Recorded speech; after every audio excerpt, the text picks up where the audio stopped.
In this video, I'll show you how to enable two-step verification for WhatsApp. If this helps you, please consider subscribing and giving this video a like so others can find it. Open WhatsApp on your phone, then you're going to tap on Settings on the bottom right of your screen. Once you're in this screen, you're going to tap on Account, and then you're going to tap on Two-Step Verification.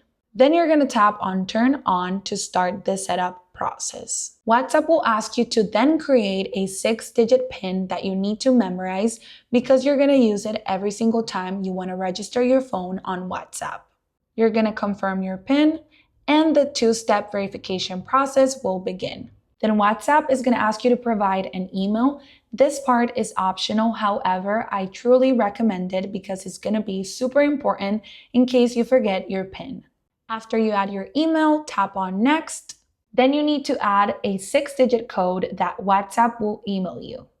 And that's it. Now you have an extra layer of security for WhatsApp. Hope that helped.